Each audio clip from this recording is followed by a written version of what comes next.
Selamat siang, jumpa lagi dengan Denok Ayu Novel. Bagaimana kabar sobat semua? Sebelum kita mulai cerita ini, ayo silakan subscribe, like, komen, share dan nyalakan loncengnya untuk mendapatkan notifikasi terbaru ketika Mimin upload videonya.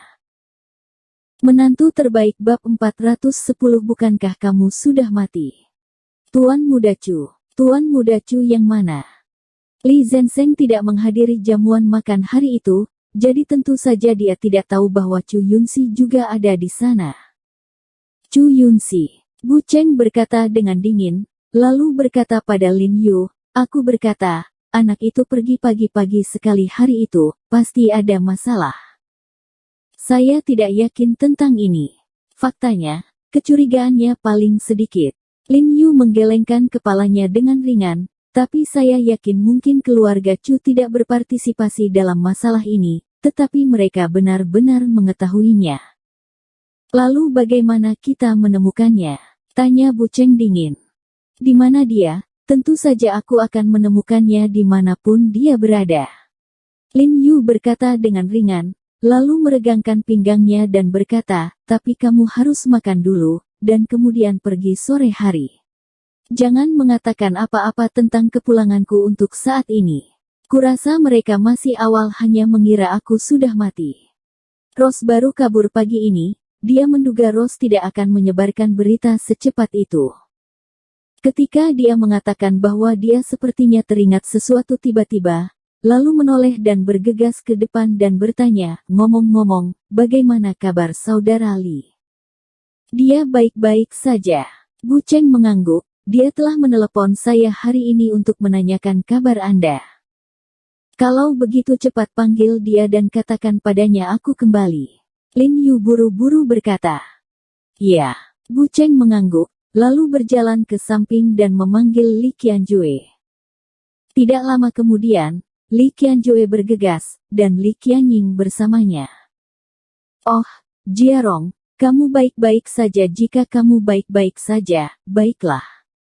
Melihat Lin Yu, ekspresi Li Qianjue sangat gembira, dan dia berlari, meraba-raba Lin Yu sambil berbicara tanpa henti, matanya sudah lebar. Terkenal. Lin Yu mengalami kecelakaan karena dia, dan jika Lin Yu memiliki beberapa kekurangan, dia pasti akan merasa bersalah seumur hidup. Li Qianying tidak bisa menghentikan air mata yang jatuh ketika dia melihat momen Lin Yu, karena dia tahu dia tidak memenuhi syarat untuk memeluk Lin Yu, jadi dia hanya berdiri diam dan memandang Lin Yu dari kejauhan. Jelas, kakak laki-lakinya sudah memberitahunya semua tentang hari itu, jadi dia bersikeras untuk mengikuti. Sekarang Lin Yu baik-baik saja, dia lega. Tolong di dalam rumah. Lin Yu memanggil mereka ke dalam rumah, dan kemudian memberitahu Li Qianjue dan Li Qianying tentang pembajakan belakangan ini. Wajah Li Qianying menjadi pucat saat mendengarnya, jelas sangat ketakutan. Li Qianjue juga tampak hijau dan dengan marah berkata, tidak peduli siapa yang melakukan ini, kami tidak boleh membiarkan dia pergi. Sejujurnya, Jiarong, saya telah mengirim seseorang untuk menatap Wan Weichen dari Wanjia. Dengan Chu Yunxi dari keluarga Chu. Benarkah? Itu bagus. Di mana Chu Yunxi sekarang?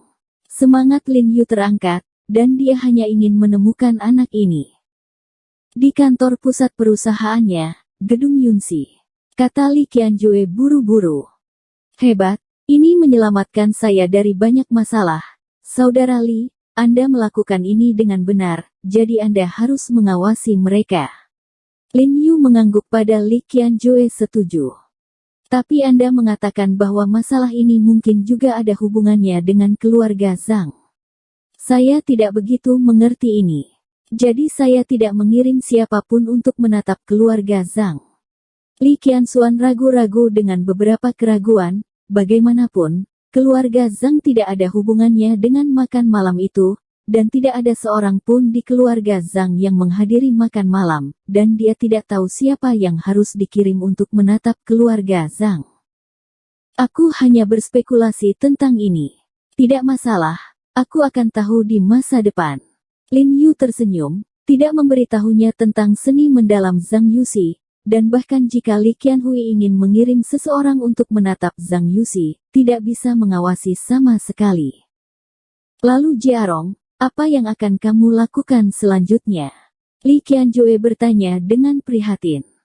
Selanjutnya mudah untuk ditangani. Setelah makan, saya pergi ke kantor Chu Yunxi dan bertanya kepadanya apa yang terjadi.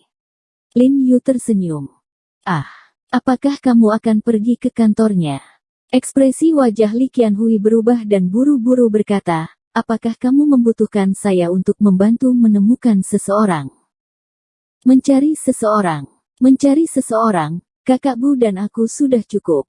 Lin Yu tersenyum. Hanya kalian berdua. Wajah Li Qianjue memucat dan buru-buru berkata, Jiarong, ini tidak baik. Sejauh yang saya tahu, ini adalah gedung kantor pusat perusahaannya. Pasukan keamanan sangat kuat. Jika kamu seperti itu di masa lalu, itu akan berbahaya. Belum tentu siapa yang dalam bahaya. Bu Cheng mendengus, ekspresinya cukup menghina. Jiarong. Li Qianjue ingin mengatakan sesuatu, tapi diganggu oleh Lin Yu. Jangan khawatir, saudara Li, dalam hati Chu Yunxi, aku mungkin sudah mati. Lin Yu tersenyum dan melambaikan tangannya, tapi aku ingin kamu membantuku. Sore hari, setelah makan siang, Lin Yu pergi ke gedung Yunxi bersama Bu Cheng. Grup Yunxi yang didirikan oleh Chu Yunxi memiliki banyak perusahaan. Dari segi aset saja, dia pasti menduduki peringkat teratas di ibu kota. Bahkan jarak antara Li dan Wan yang memiliki keluarga besar pun tidak besar. Inilah mengapa dia begitu populer. Terlihat sebagai salah satu anak muda paling menjanjikan di Beijing. Kantor pusat perusahaannya, Gedung Yunxi, adalah salah satu gedung paling terkenal di Beijing, dan tingginya menempati urutan kelima di antara gedung-gedung di Beijing. Seluruh bangunan diaspal dengan cermin, yang brilian dan mewah di bawah sinar matahari. Ini layak untuk kekayaan, itu gaya. Pada saat ini, Lin Yu dan Bu Cheng sudah berdiri di bawah gedung Yunxi. Siapa yang kamu cari? Begitu mereka berdua berjalan ke pintu, mereka dihentikan oleh keamanan, dan berkata dengan dingin, apakah ada janji? Pengelolaan gedung Yunxi pada dasarnya, jika tidak ada kartu akses, tidak boleh masuk dengan sembarangan. Jika pengunjung asing ingin masuk, mereka membutuhkan staf yang masuk untuk memimpin. Kami punya janji dengan Sekretaris Presiden Chu, Sekretaris Chao. Lin Yu buru-buru berkata. Sebelum datang, dia meminta Sekretaris Li Qianjue untuk membantunya membuat janji dengan Sekretaris Chu Yunxi. Kalau begitu, panggil Sekretaris Chao. Kata penjaga keamanan, biarkan dia keluar untuk menjemputmu. Setelah pertarungan, dia akan keluar sebentar. Lin Yu mengangguk sebagai jawaban. Segera, seorang wanita muda dengan pakaian profesional datang dari dalam. Setelah melihat Lin Yu dan Bu Cheng, dia buru-buru bertanya, mereka adalah manajer proyek yang dikirim oleh Li Group, bukan? Bagaimana Anda memanggil mereka? Rupanya Sekretaris Chao tidak mengenali Lin Yu. Ya, benar, nama belakangku. Lin Yu tersenyum dan berjabat tangan dengannya. Halo, Manajer He. Sekretaris Chao berjabat tangan dengan Lin Yu dengan antusias, lalu masuk dengan Lin Yu dan Bu Cheng. Sambil menunggu lift, Sekretaris Chao melirik Lin Yu dan Bu Cheng, dan berkata sambil tersenyum, saya tidak menyangka kedua manajer itu begitu muda. Manajer He, di mana kita bertemu? Saya terlihat akrab bagi Anda. Aku seharusnya tidak melihatnya sebelumnya. Kamu mungkin pernah melihatku di TV. Lin Yu tersenyum. Di TV, apakah itu berarti kamu adalah seorang selebriti? Benarkah? Sekretaris Chao bertanya sambil tersenyum. Namaku He Jiarong. Lin Yu menjawab dengan jujur. He Jiarong. Ekspresi Sekretaris Chao berubah tiba-tiba, dan dia berkata dengan terkejut, He Jiarong di Huiseng Tang. Tidak buruk. Wajah Sekretaris Chao menjadi pucat dalam sekejap, dan tubuhnya gemetar. Dia adalah sekretaris pribadi Chu Yunxi.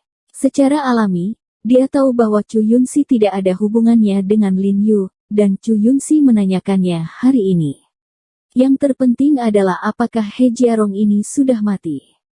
Jika kamu tidak menerima kami, kamu akan mati. Bu Cheng tiba-tiba melompat ke depan, sudah menekan pedang di tangannya ke pinggangnya.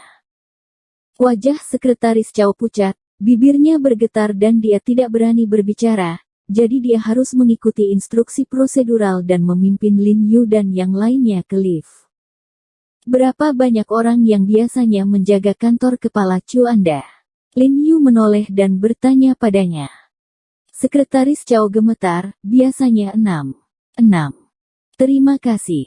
Lin Yu mengangguk dengan sopan, karena lift ini langsung menuju ke kantor presiden, jadi Lin Yu tidak perlu khawatir tentang lantai yang salah.